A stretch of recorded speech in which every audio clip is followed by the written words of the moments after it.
into the new air. This was really yeah, but you asked me the question, okay? Yes, I will. Yeah. I will. Okay, now where am I going to start? You just say, you know, the Tannery fire was, go ahead. Tannery fire was the start of new air. Yeah. Action. So David, the Tannery fire really ushered in a new era in air. It was out with the old and with the new. Yeah. Exactly, Jane. I can remember all the years I grew up. You know, I went to high school, went to college, and I became an EMT or paramedic. I did a lot of things. Science, was my big thing. But all the years up to 58 years ago when the Tannery fire was, I was always hoping, we could have a story or something about it. I was actually thinking at one time, some years back, contacting the news or something, see if we could get something going. Because all the years later, we never heard anything. Yeah. It was like a forgotten memory, a wistful memory or something, But well, this was such an important event in air. What I would like to do, David, is get some people together while we still have living memory about this and talk about it. Because at that point, after this fire, the town officials got together with the people in business and decided to diversify air's business portfolio. Yes. So that they weren't didn't just have one or two major employers. Yeah. Right. But they spread it out. They spread it out. Because this was it showed up a vulnerability. That was right. The planning committee they were deciding to do, like you said, all that. But I did want to make one point. Trying to find people, a lot of us that were very young, quite old by now. Yes. So very elderly people that you're not going to find. They're all passed away, but you may find some. I'm working on trying to get my sister. It lives and she's young, 4 years younger than me. Yes. Philadelphia. If I'm trying to get her maybe involved in this, so I would like that. Well, I would really like to get together and put together a living memory. I would love that. Yeah. And get together people who were there, who have stories to tell. We've got lots of pictures and things, so that we take the time to preserve this event, it does, so that people understand a little more about air and some of its origins. Yes, this was a historical fire. It made of fire magazines and everything. So this was a historical event. It really needs to go down in history, I believe. Yeah. Thank you very much for coming out today. Thank you, Jane. And we're going to be talking more about this as time goes on.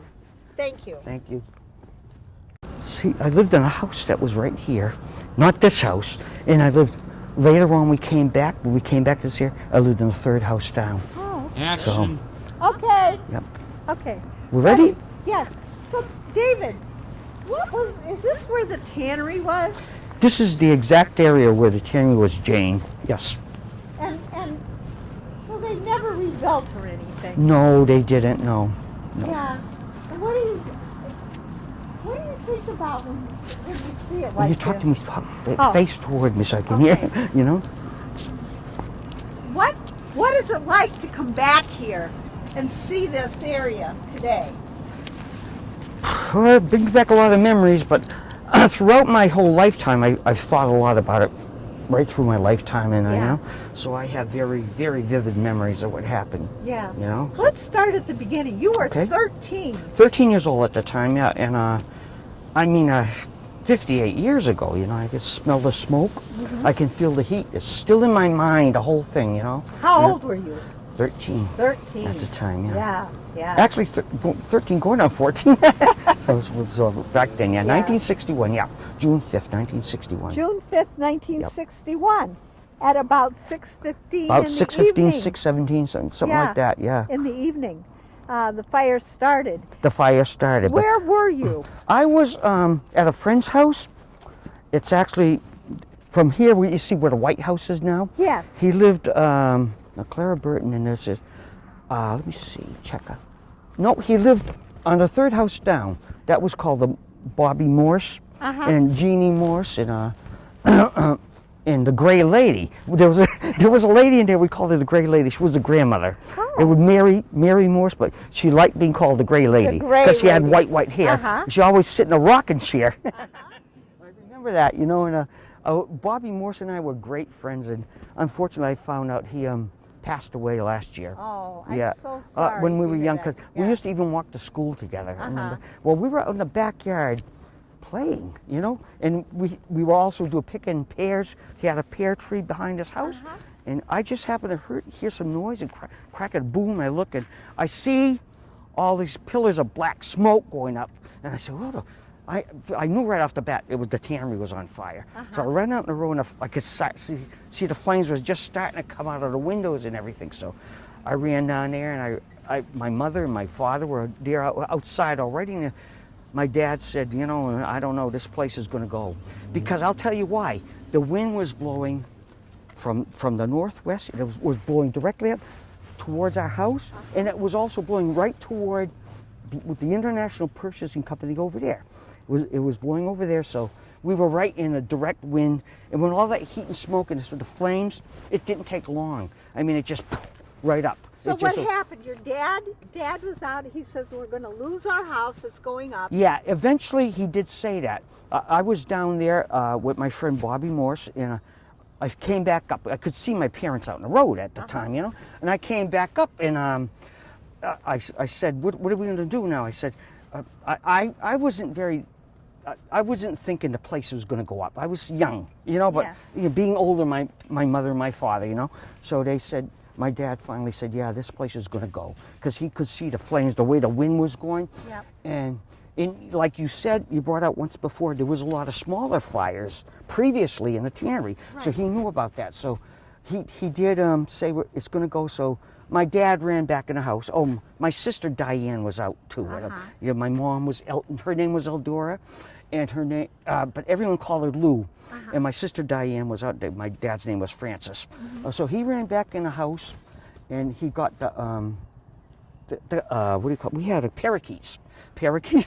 we had quite a few of them. He got the parakeets, and he got our dog, and he got. What was your dog's name? Yeah, he got all his bullets and his shotgun shells, because he was afraid.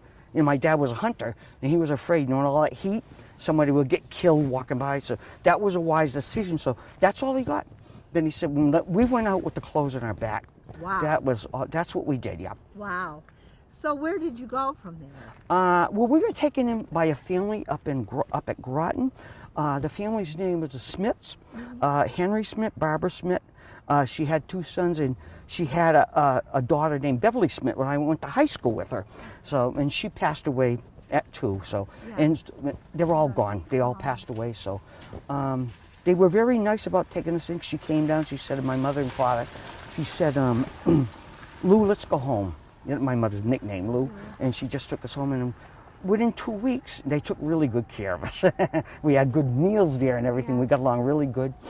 And then within 2 weeks, we found a place, and it was right across from where the courthouse is now. Oh. And they actually took that down, and they put up the courthouse.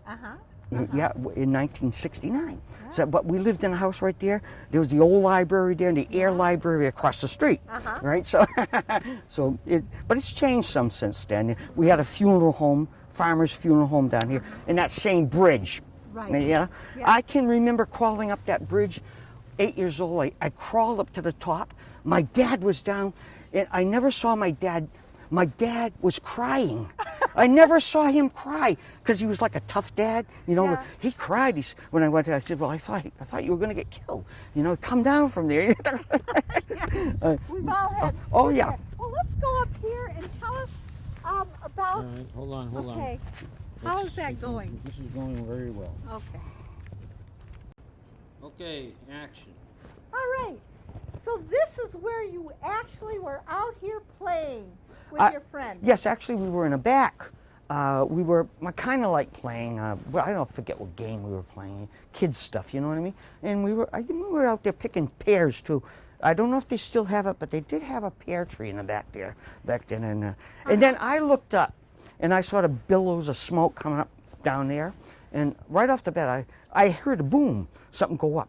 And then, you know, later on it got worse. It got worse. It got to the point where, I mean, it was like these lacquer barrels. They were just catching on fire. They were like boom, going right up like a missile and Oh, explode. really? Oh yeah, you would think there was a war going on. It got really loud at the time, and then I saw my parents standing out in the street, so I ran back up there to them, and oh man, you could feel the heat. The heat was really, really up there. It would just cut. kill. David, somebody wanted me. Look at you. And anytime you're ready. Okay. Well, like I said, Jane, it was like a war zone. Okay. My parents were out in the road, so I went back up there, you know, and my dad could tell because of the way the wind was blowing that our house was going to be the first one to go. And at the same time, the International Purchasing Company you see down there, that was going to go to what we call it the rope factory, you know, Yes. back in those days. Yes. And Let's walk up here and let's see where you live. Okay, You live we'll right do that, on yeah. the corner, Yep.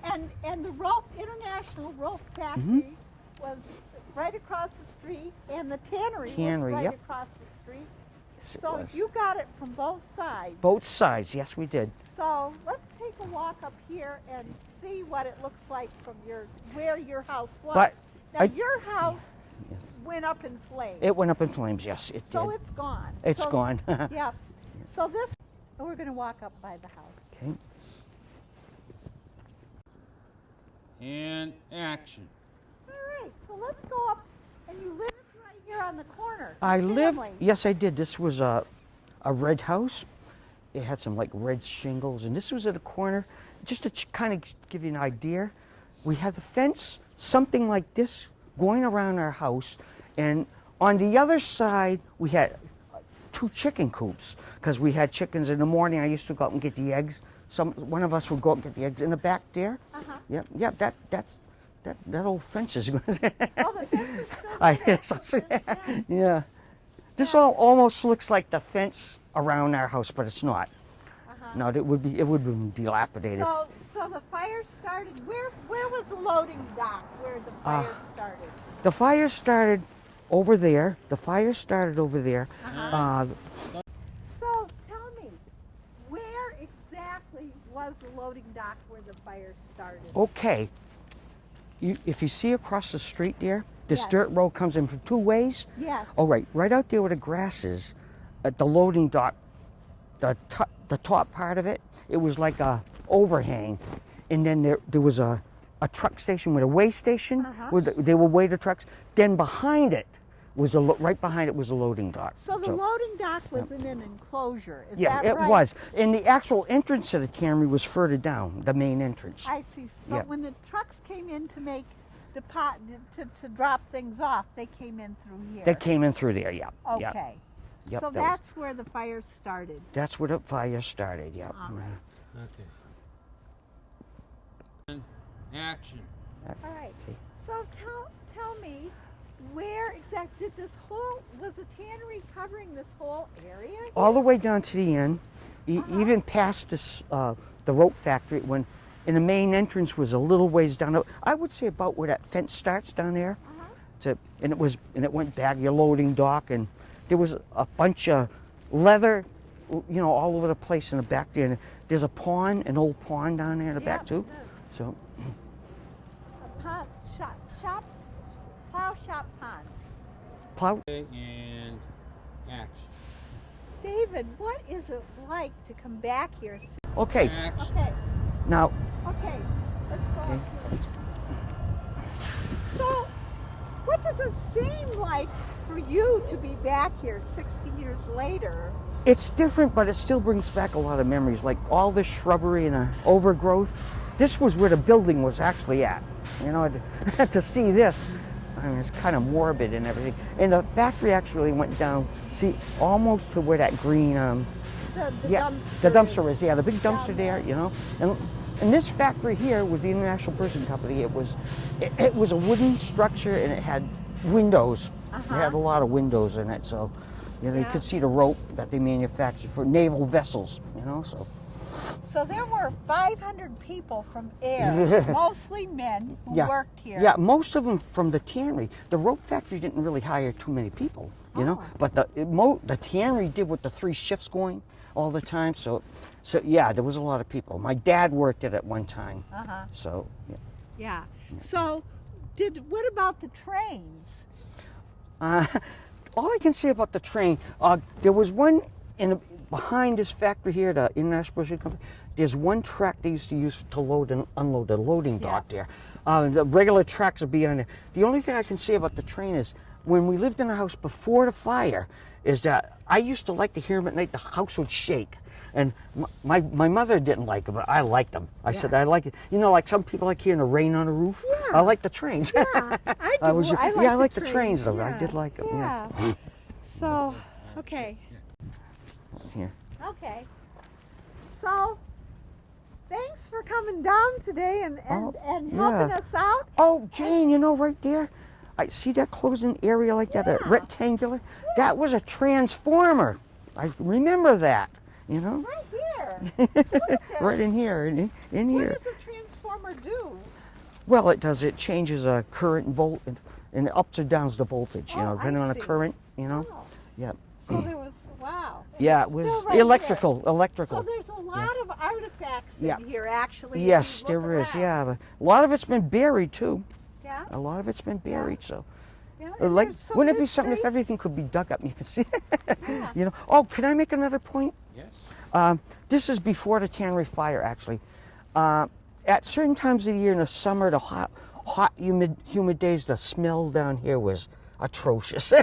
Leather, if you ever smelled hides being tanned with the chemicals, it was nauseating at times. Yeah. Us living right there at times, you know. You know. So it's not a desirable place to live. It wasn't, yeah. Was it loud?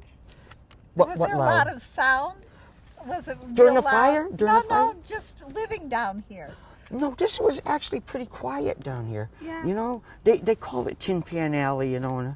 And at one point, they changed the name from Bly Street to Duck Street. Then they started saying, you know, it was shortly after the fire, the quacks all lived down here. You get it? And then they put it back to Bly Street. Why they would do that, I don't know, but that's what they did. Yeah. It's kind of odd that the town has never reclaimed. This area has know. never been reclaimed. No, no. And it seems weird that they would just leave it wild Yeah, like this, yeah. doesn't it? Yeah. Because it seems like it would be a very prime piece of real estate because it's so well connected.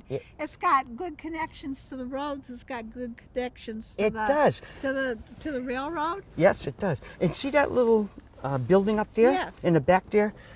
We used to go out behind there. There was what they call sand pits. And I used to take my father's 22 when he was at work and go do the plinking, you know. And if he ever knew I did that, you know, I was a bad boy a little bit. Yeah.